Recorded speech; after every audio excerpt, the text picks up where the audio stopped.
아멘. 할렐루야. 할렐루야. 네, 감사합니다. 오늘 이렇게 우리 오늘은 마태복음 2장을 같이 말씀을 나누도록 하겠습니다. 마태복음 2장은 예수님의 탄생에서부터 애굽으로 내려갔다가 다시 나사렛으로 가시는 과정의 일련의 과정들을 이렇게 기록해 주고 계십니다. 1장에서 예수님께서는 아브라함과 다윗의 자손으로 오시는 그 계보를 자세히 기록하고 있습니다. 또한 예수님께서 처녀 마리아에게 성령으로 잉태하여 나셨음을 분명히 기록하고 있습니다. 그래서 이사야서 7장 14절 말씀을 인용하여서 보라, 처녀가 잉태하여 아들을 낳을 것이요 그의 이름은 임마누엘이라 하라 그랬습니다. 예수님의 처녀 탄생은 창세기 3장 15절에 예언되어진 여자의 후손으로서 오시는 이에 대한 중요한 요소입니다. 만약에 그분이 성령으로 처녀 마리아에게 나시지 않았다면 아담의 후손이고 아담의 후손은 모두 다 원죄를 갖다가 안고 태어나기 때문에 죄 가운데 태어나서 죄 가운데 살다가 죄 가운데 죽어가는 그런 자기의 정말 죄의 문제를 해결할 수 있는 아무런 능력이 없는 그러한 사람이 바로 우리 아담의 후손입니다. 그러나 예수님께서는 그런 아담의 후손으로 오시지 아니하시고 바로 여자의 후손으로 오셨습니다. 그래서 그분은 원죄 없이 성결된 그러한 성결하신 그러한 예수님으로 이 땅에 태어나셨습니다. 그러나 그분이 우리 사람의 몸을 입고 오신 것은 우리 사람의 죄를 대속하시기 위해서 우리의 죄를 대속하시는 조건들이 있죠. 첫 번째로 뭡니까? 우리가 우리의 가까운 친족이어야 됩니다. 분명히 천국에는 하늘나라에는 천사들이 있습니다. 그들은 죄가 없을 수 있어요. 그러나 예수님께서 영으로 오시지 않은 이유 중에 하나는 육신을 입고 있지 않으면 우리의 죄를 대속할 수가 없습니다. 그 보혈의 피를 흘려야만 죄가 사해지는 것입니다. 그렇기 때문에 성령으로 우리 마리아 처녀 마리아의 그러한 몸을 통해서 이 땅에 사람으로 온전한 사람으로 오셨습니다. 그러나 그분에게는 뭐가 없습니까? 죄가 없으시다. 왜? 아담의 피가 한 방울도 섞여 있지 않습니다.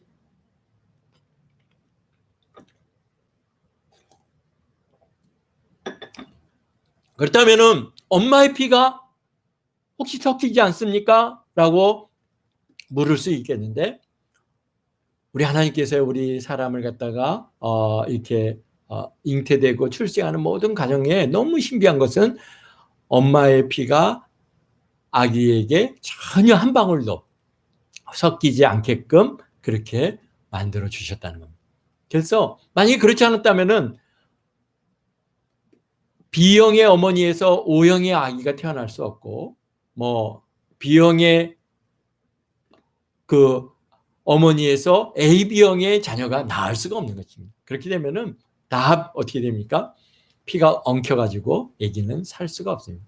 그러나 완전히 구별되어 있음을 우리가 그런 것에서 분명히 알 수가 있습니다. 그래서 그분은 정말 보혈을 그분의 육신은 우리가 동일한 육신이지만 그분의 몸에 흐르는 피는 죄 없는 그런 보혈의 피가 흐르고 있었음을 우리가 알아야 되는 것입니다. 그런 예수님 우리의 구세주이시고 우리의 하나님의 아들이시고 우리의 정말 말씀이 육신이 돼서 이 땅에 오시는 그 예수님에 대한 메시아 그리스도에 대한 기록이 그분의 탄생에 대한 기록이 그냥 어느 날 갑자기 어디서 이렇게 태어났다 그러면은 어느 누구도 예수님을 그리스도로 인정하지 않을 것입니다. 어느 누구도 메시아라고 받아들일 수 없는 것입니다. 그러나 하나님의 아들 우리 예수님 우리 정말 만왕의 왕이요 만주의 주로 오시는 우리 예수님의 그 초림은 성경, 구약 성경 내내 창세기부터 시작해갖고 말라기까지 그분의 어떻게 나실 것이고 어디에 나실 것이고 어떻게 사실 것이고 또 어떻게 돌아가실 것이고 언제 또 다시 오실 것인가라고 하는 것에 대한 일생을 전부 기록하고 있기 때문에 그것을 통해서 이분이 바로 메시아이시고 그리스도라고 하는 것을 우리가 알 수 있습니다. 이 땅에 누가 어떻게 태어나고 어떻게 살다가 어떻게 죽을 것이라고 하는 그러한 분명한 예언되어 있는 사람이 누가 있습니까? 아무도 없습니다. 오직 예수님 그분만입니다. 이 땅에 유명한 인물들이 얼마나 많이 있습니까? 그러나 그들은 그냥 어느 날 우연히 태어났어요. 계획되어서 태어난 사람은 아무도 없습니다. 우리가 누구 부모를 선택할 수 없듯이 어느 누구도 자기의 출생을 선택할 수 없습니다. 그러나 우리 예수님께서는 스스로 육신을 입고 이 땅에 오셨어요.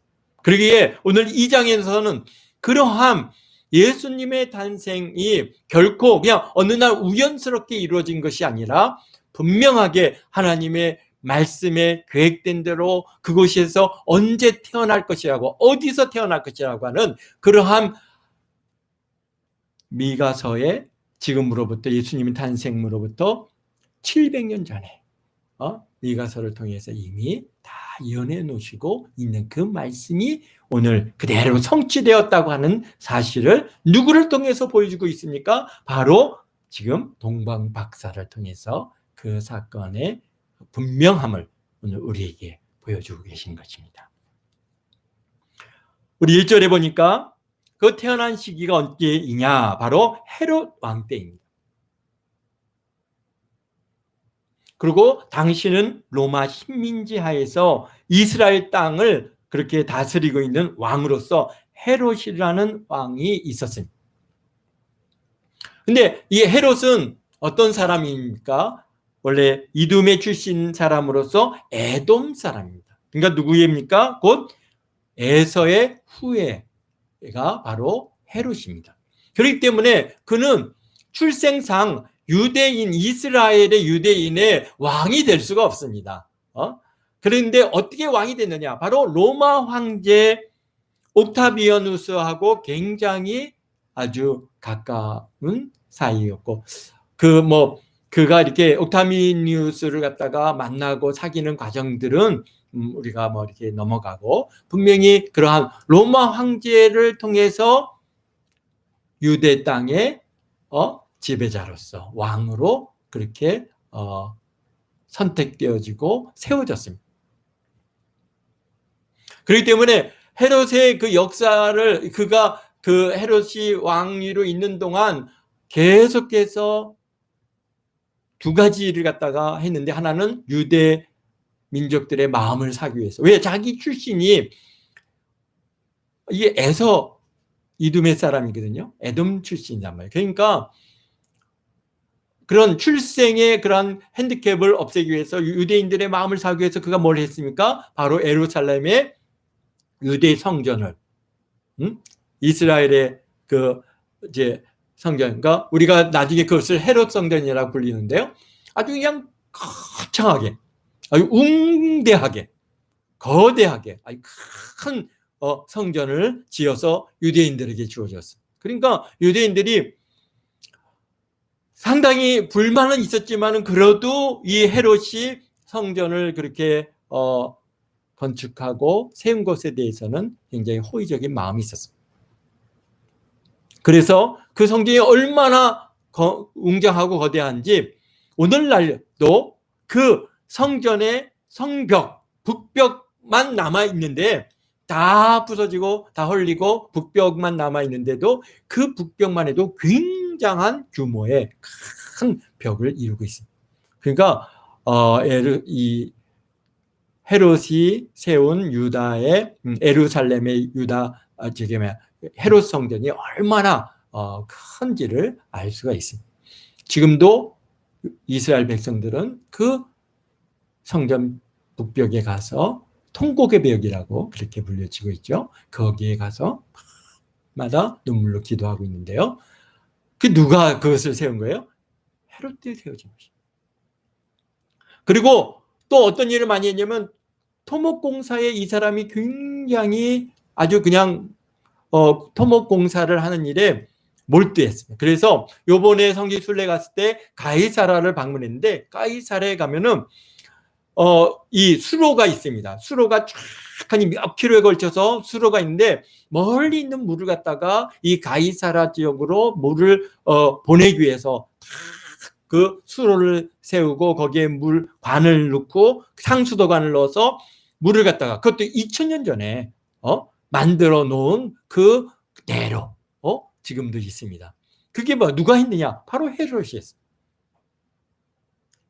뭐 그 위에 또 우리가 가이사라 빌립보라고 하는 곳을 갔는데요. 거기도 보면은 거기에 안티오크 지금 이제 그 성전들은 다 흘렸지만은 그 지역은 그대로 남아 있는데요. 거기에 안티오니우스를 위한 성전을 탁 짓고 다 황제의 그런 성전이라고 그렇게 바치는. 그래서 모든 것에 로마 황제의 이름을 갖다가 꽤 많이 붙였습니다. 그래서 어떻게든지 로마에다가 좀 좋은 인상을 얻기 위해서 노력한 사람이 바로 헤롯입니다. 근데 우리가 지금 여기에서 얘기하는 2장의 헤롯이 있고 예수님 당시의 헤롯이 있습니다. 다른 사람입니다. 여기에 지금 헤롯은 헤롯 대제라고 하고 그의 아들들이 이제 헤롯이 죽고 그리고 그의 아들 넷이 이 이스라엘과 요르단 지역, 뭐 갈릴리 지역 이런 데를 갖다가 다 분할해서 4명이 그 본봉왕들이 세워가지고 그렇게 지역을 갖다가 다스리게 됐는데요. 그 중에 하나 유대 지역을 누가 다스렸느냐? 바로 22절에 나오는 아켈라오라고 하는 아들이 그 유대 지역을 다스렸어요. 그러니까 이게 헤롯 왕은 BC 37년서부터 AD 37년까지 이게 헤롯가가 그렇게 한 100년 가량을 갖다가 그렇게 이스라엘을 다스렸던 그런 역사가 있습니다.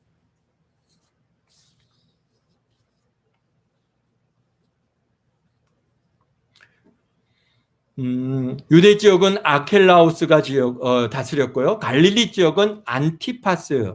나중에 예수님 십자가에서 못 박혀 죽으시던 시기에 유대 땅에 그렇게 나타났던 헤롯은 바로 이 안티파스입니다. 안티파스는 아켈레오는 워낙에 사납고 워낙에 많은 사람들을 죽여가지고 결국 유대인들이 탄핵을 가했습니다. 탄핵을 가해서 그를 갖다가 이제 로마 황제에다가 탄핵을 요청해서 탄핵이 되고 그래서 유배가 되고 여기 보면은 안티파스가 이제 유대아 갈릴리 지역을 갖다가 다스렸던 안티파스가 이제 유다까지 그렇게 다스리는 상황이 됐고요. 그 다음에 가이사라 빌립보 지역 저 북쪽은 헤롯 빌립이라고 하는 그런 셋째 아들이 다스렸고 그 다음에 데가폴리라고 하는 지역은 또 넷째가 다스리는 그러한 지역 구분이 있었어요. 그런데 이 헤롯 대제가 언제 죽었냐면은 BC 4년도에 죽었어요. BC 4년도 4월경에 죽었는데요. 그래서 그의 아들 아킬레오가 왕위에 올라서 BC 4년부터 AD 6년까지 그렇게 이스라엘 유다 지역을 다스렸어요. 근데 이 아켈레오는 얼마나 이게 사나웠는지 사실 19살에 이제 왕위에 올랐는데요. 그게 반대하는 세력들이 6월절에 이스라엘 유대 백성들이 이제 모여가지고 워낙에 헤롯 대제가 막 큰 토목공사를 많이 하다 보니까 토목공사를 많이 하려면 뭐가 필요합니까? 많은 물질이 필요하고 많은 재원이 필요하니까. 그러니까 유대 지역 사람들한테 세금을 갖다가 아주 강력하게 세금을 갖다 거둬들여서 사람들이 이 너무 과한 세금으로 인해서 너무 힘들어했어요.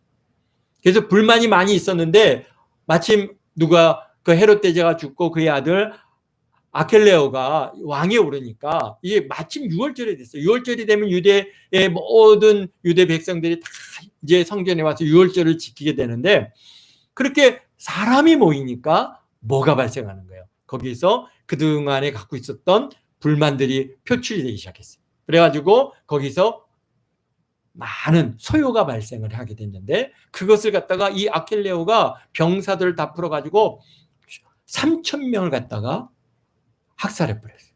그리고 그 이후로 유월절을 갖다가 지키지 못하도록 그렇게 했고, 또 이제 왕이 올랐으니까 로마 황제한테 가갖고 뭘 받아야 됩니까?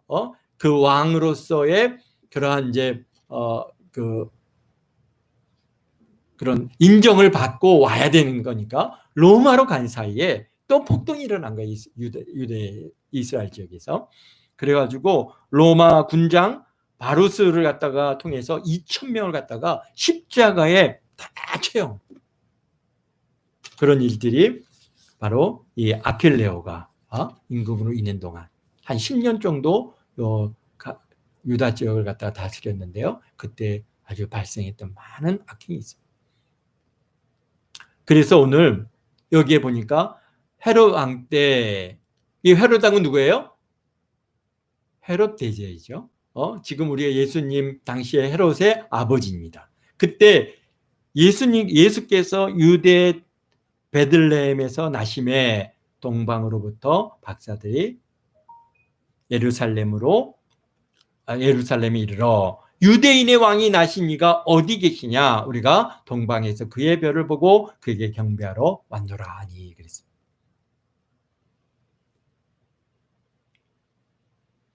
그러니까 지금 예수님께서 유대 베들레헴에서 나셨는데, 그때 누가 온 거예요? 동방으로부터 박사들이 와서 예루살렘에 이르렀습니다. 그리고는 그들이 얘기합니다. 유대인의 왕이 나신 이가 어디 계시느냐? 우리가 동방에서 그의 별을 보고 그에게 경배하러 왔노라. 그러니까 그러면 동방에서 온 이 박사들이 누구냐? 어디서 온 사람들이냐? 그러니까 이스라엘의 동쪽에서 온 사람들인데, 그러니까 이 사람들은 누구가 아니에요? 유대인들이 아니란 말이죠. 그러니까 유대인들이 아니고 동방에서 온 박사, 그러니까 이방인들이에요. 그러니까 이방인들까지도 예수님의 탄생을 하나님께서는 그들에게 알게 하셨다. 그리고 그들이 와서 경배한. 그러니까 예수님의 탄생이, 그분의 초림이 유대인의 왕으로 오셨지만은 단순히 유대인만을 위한 분이 아니라 이방인 모든 인류에게 다 끼치는 하나님의 은혜라고 하는 하나의 징표로 유대 땅에 바로 동방으로부터 박사들이 와서 예수님을 경배하게끔 하신 거예요. 이 사람들이 누구냐? 많은 성경학자들은 그들이 동방에서 왔으니까 이스라엘의 동쪽 땅은 지금 이란에 있는 그런 페르시아 천문학자 또는 점성술가라고 그렇게 얘기하고 있습니다. 왜 그러냐면은 그들은 뭘 보았습니까? 하늘의 별에 예수님의 그 왕의 탄생별의 움직임을 관측하고 보고 알았다는 것입니다. 우리 일반인들은 하늘의 별을 갖다가 매일 밤마다 나가서 이렇게 쳐다보지만은 그 별의 움직임, 저게 왕의 탄생을 알리는 별이다고 하는 것을 우리가 모릅니다. 그러나 누구는 아는 거예요? 이방의 이 천문학자들은 그들이 그러한 별을 관측하면서 별의 갑작스럽게 별의 움직임과 별의 모든 것들을 확인하고 이거는 뭐다? 정말 왕이 나실 별이다. 그래갖고 그 별을 쫓아서 유대 땅까지 왔습니다. 그런데 유다에 와가지고 보니까 뭐가 발생한 거예요? 별이 없어진 거예요. 별을 놓쳤어요. 그러니까 물론 밤으로만 온다면은 그 별을 갖다가 놓칠 일이 없겠지만 밤낮으로 우리가 구분되지 않습니까? 그러니까 이게 낮에도 별들은 움직이는 거예요. 그래서 별들의 움직임을 놓쳐버린 거예요. 그러니까 유다 땅에 와서 별의 움직임을 놓치니까 깜짝 놀란 거예요. 그래서 이제 어떻게 해요? 방법이, 그러니까 예루살렘으로 올라가서 예루살렘의 그 저기 뭐야 사람들한테 묻는 겁니다. 왕에게 가서 헤롯 왕에게 왕과 대제사장들과 백성들에게 그것을 물으니까 이 왕이 모든 대제사장들과 백성의 서기관들을 모아놓고 그리스도가 어디서 나느냐라고 우리 4절에 묻습니다. 그러니까 그들이 얘기하기를 뭐라 합니까? 유대 베들레헴에서 나십니다. 이유가 뭡니까? 바로 미가 선지자가 6절에 유대 땅 베들레헴아 너는 유대 고을 중에 가장 작지 아니하도다. 내게서 한 다스리는 자가 나서 내 백성 이스라엘의 목자가 되리라 하였음입니다. 그러니까 분명한 게 유대인들은 예수님 바로 그리스도의 탄생이 어디서 있을 거라는 건 알고 있었습니다. 700년을 기다렸습니다. 그러나 그들이 예수님의 탄생은 못 봤습니다. 그러나 누구는 봤습니까? 바로 동방에서 온 박사들은 이런 성경적인 지식이 아무것도 없었습니다. 오직 하늘의 별말을 쫓아서 왔던 그 천문학자하고 점성술가들이 이제 예루살렘에 와서 유대인의 왕이 나셨는데 어디 계시냐? 우리가 가서 경배해야겠다 그랬더니 헤롯이 깜짝 놀랐죠. 왜? 헤롯 자기는 유대에 지금 왕으로 있지만은 유대인은 아니에요. 그는 지금 뭡니까? 에돔 사람이거든요. 그러니까 이건 이제 이게 내 위치가 나의 왕위가 이게 여기서 끝나는 것보다 하는 그런 두려움을 가질 수밖에 없는 거예요. 그런 반면에 유대인들은 유대인의 왕이 나셨다고 어디서 나시는데 누군데 막 그러면서 그들은 상당히 격앙되고 정말 즐거워했을 것입니다. 그런데 찾아보니까 어디 났더라고요? 베들레헴에 났. 그것을 갖다가 들었다면은 그것을 말한 사람들이라면 그 말씀을 믿는다면은 어떻게 했습니까? 동방 박사가 갈 때 따라가서 같이 찾고 같이 경배를 하고 같이 즐거워해야 될 텐데 왕이 그 동방 박사들을 불러가지고 별이 나타난 때를 자세히 묻고는 베들레헴을 보며 이르시되 아기에 대해서 자세히 알아보고 찾거든 내게 고하여 나도 가서 그에게 경배하게 하라.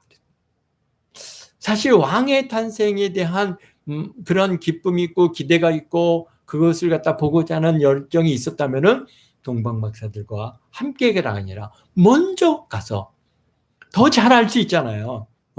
거기 가서 찾아보았을 텐데 그런데 안 갑니다. 그리고 동방 박사만 보내잖아요. 가가지고 너희들이 자세히 찾아보고 그리고 발견하거든 우리에게 알려달라. 우리도 그때 가서 경배하겠다. 예? 말이 아니죠. 사실은 전혀 이 동방 박사의 이런 말에 동조하지 않고 받아들이지 않는 겁니다.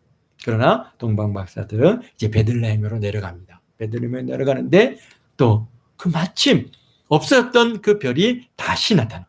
문득 그 별이 앞서 인도하여 가다가 악이 있는 곳에 머물러 서 있는지라. 그러니까 하나님께서요 이 별을 갖다가 보였다가 안 보였다가 하신 이유가 있죠.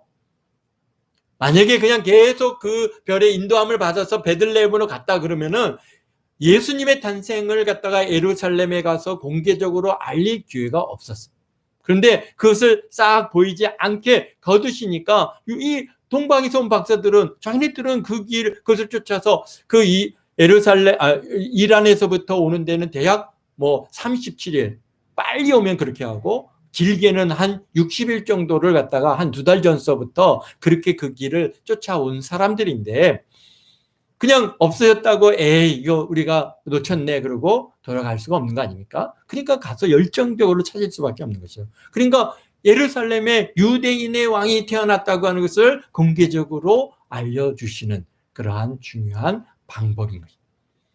또 오늘날 천문학이 오늘날 굉장히 발달해서 과연 그러면 예수님 탄생 때 어떤 별들의 움직임이 있었는가라고 하는 것을 이렇게 전부 시뮬레이션을 해보니까 그때 나타나는 현상이 뭐였냐면요. 음,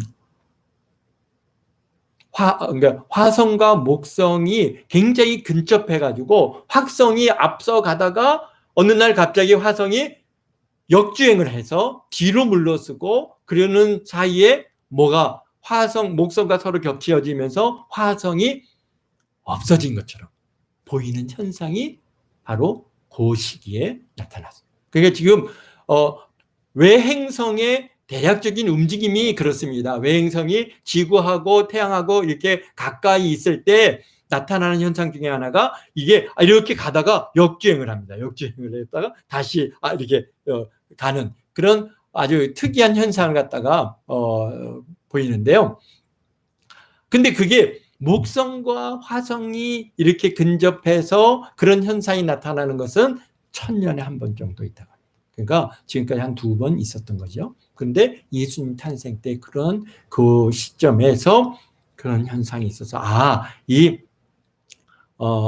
천문학자들이 바로 이 화성의 움직임 이것을 통해서 그런 유대인의 그게 왕의 별인데 왕의 탄생을 갖다가 그들이 거기서 알게 됐고 그것을 쫓아오지 않았겠는가. 그런데 그게 역주행을 한 거예요. 역주행을 갖고 그것이 시야에서 벗어나니까 굉장히 난감했고 다시 그것이 이제 여기 베들레헴에 가까이 갔을 때 다시 그것이 나타나서 예수님의 그러한 탄생을 갖다가 알리는 그런 현상이 나타나지 않았겠는가. 왜? 만약에 그냥 이렇게 그냥 우리가 생각하는 것처럼 어떤 신비한 별이 막 붕붕붕붕 떠다니는 거였다면 아마 모든 사람들이 다 보았을 것입니다.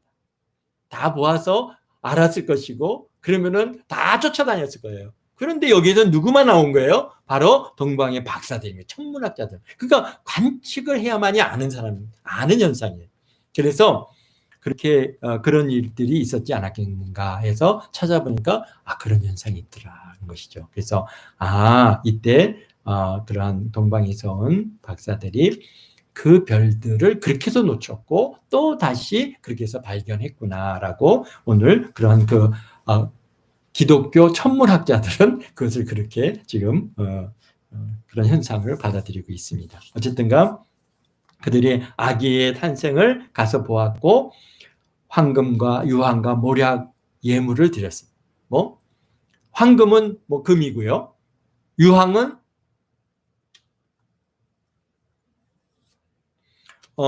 보스웰리아 나무에서 축출한 아주 좋은 향유입니다. 그리고 모략은 모략나무에서 축출한 물질로서 이것은 주로 뭘 하는 게 하면 치료제 또 방부제로 사용했던 그러한 것 중에 하나고 그 다음에 성전의 향재료로 사용하는 게 모략입니다. 여러 가지 거기에 많은 의미들을 갖다가 이게 이제 생각할 수 있는데요. 그러나 이것들의 특징이 있습니다. 특징이 뭡니까? 바로 비싸다는 겁니다. 굉장히 고가입니다. 유황도 그렇고 모략도 그렇고 굉장히 더구나 이제 지금은 유황이 이게 보스웰리아 나무에서 축출하는 방법들이 요새는 발달해가지고 유황을 갖다가 이제 싸게 구입을 할 수 있는데요. 당시만 해도 굉장히 고가예요.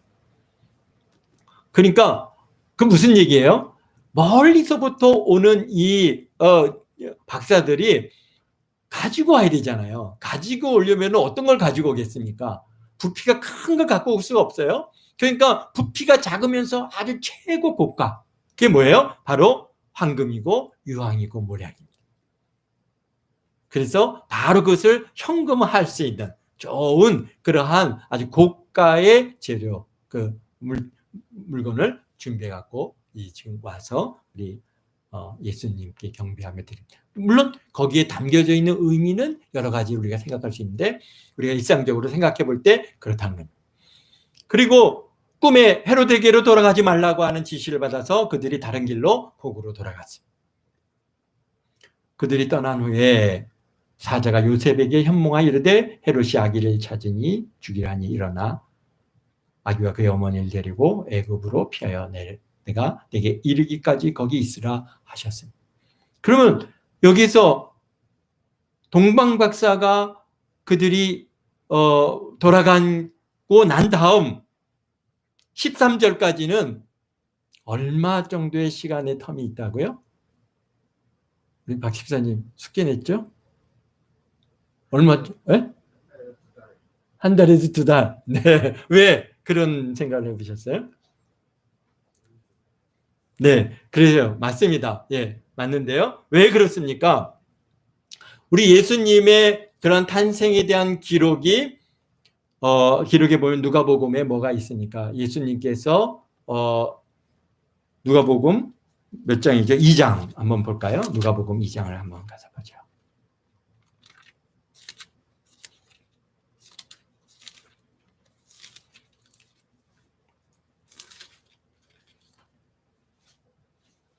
누가복음 2장 21절에 가서 보면은 우리 예수님께서 8일 만에 할례를 받았다라고 되어 있습니다. 그리고 그 이름을 그때서야 예수라 이름을 짓게 됐고, 그 다음에 22절에 보면은 모세 법대로 정결 예식을 날이 참에 아기를 데리고 예루살렘에 올라가니 라고 되어 있습니다. 이는 주의 율법에 쓴 바 첫 해에 처음 난 남자마다 주의 거룩한 자라 하리라 한 대로 아기를 주께 드리고 그랬습니다. 지금 누구와 그 어머니 마리아가 정결 예식을 치르러 올라갑니다. 이 말씀은 무슨 말씀이에요? 레위기 12장의 정결식에 대한 말씀인데, 남자 아이를 낳으면은 얼마 후에 정결 예식을 해서 하나님 앞에 예물을 드리라라고 정해져 있습니다. 그게 며칠이라고요? 33일입니다. 그러니까 대략에서 왜 그럴 것이다가 아니라 분명하게 33일째 되는 날은 어떻게 해요? 이제 예루살렘 성전에 올라가서 정결케 대한 정결 예식을 치르고 거기에서 하나님 앞에 예물과 제물을 드렸습니다. 바로 이것이 이렇게 제물을 드리고 난 다음에 정결 예식을 마친 다음에 오늘 다시 마태복음으로 돌아와서 그때 예수님 주의 사자가 다시 요셉에게 현몽해서 예루살렘에서 빨리 내려가라. 어디로? 애굽으로 내려가라. 왜? 헤롯이 아기를 찾아 죽이려고 죽이려 하니 일어나서 애굽으로 내려라. 그래서 요셉이 일어나서 밤에 아기와 그의 어머니를 데리고 애굽으로 그냥 바로 피신합니다. 그런데 그리고 나서 어떻게 합니까? 헤롯이 박사들이 자기를 속인 줄을 알고 시위노에서 사람을 보내서 베들레헴의 모든 지경에 안에 있는 사내 아이들 자세히 알아본데 그때 기준하여 2살부터 그 아래를 다 죽였다.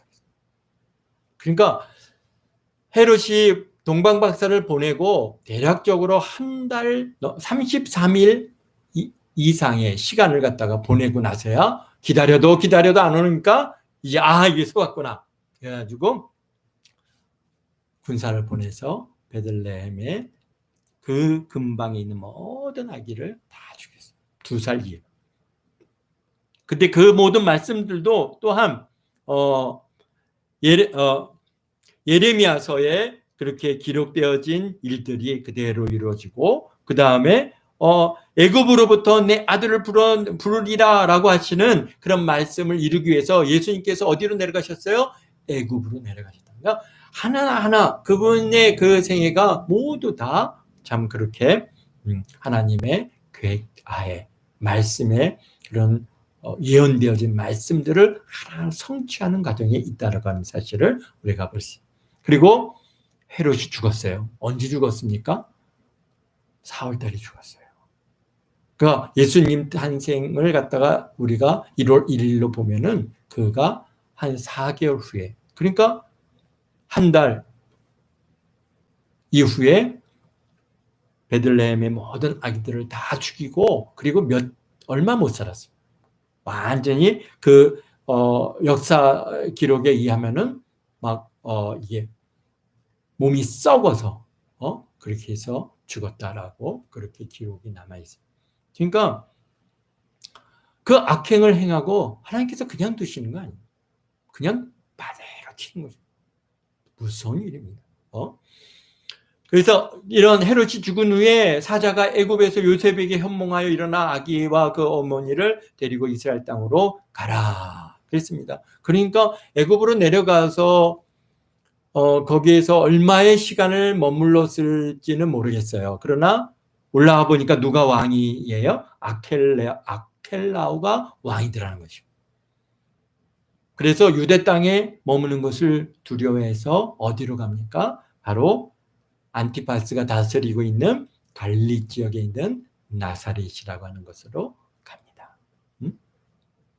그러니까 안티파스가 몇 년까지 유대 땅을 갖다 다스렸냐면은 주후 6년이거든요. 한 10년 정도를 그렇게 유대 땅을 다스렸으니까 아무리 우리 예수님이 애굽에 오래 계셨다 할지라도 그분이 한 7, 8살 하여튼 10살 미만의 그러한 시기에 다시 갈릴리로 올라와서 갈릴리에 머물면서 살게 하셨는데 또 그런데 갈릴리에서 살게 된 그러한 가장 중요한 이유 중에 하나는 그를 누구라고?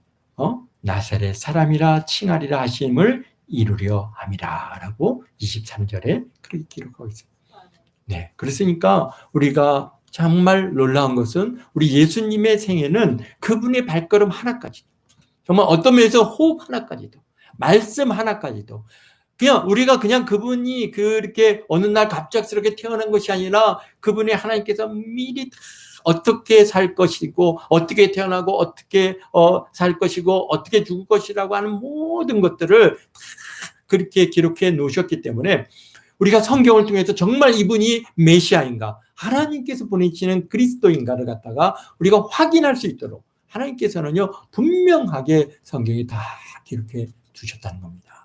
그러기에 우리 예수님의 탄생 바로 예수님의 그러한 이 땅에 오셔서 그의 정말 생애를 마치고 십자가에서 못 박혀 죽으사 우리의 죄를 대속하신 이 사건이 결국 어느 날 그냥 갑작스럽게 우연하게 이루어진 것이 아니라 철저하게 창세전부터 하나님께서 다 예비하시고 준비하시고 또 예언하시고 선지자를 통해서 미리 다 말씀해 주신 것을 다 이루고 1.1획도 떨어지지 않고 다 이루고 이제 그 예수님께서 우리에게 뭡니까 남았습니까? 다시 오신다라고 하시는 그 말씀 다시 오실 재림의 예수님 바로 그분의 중요한 사역 그것이 남았습니다.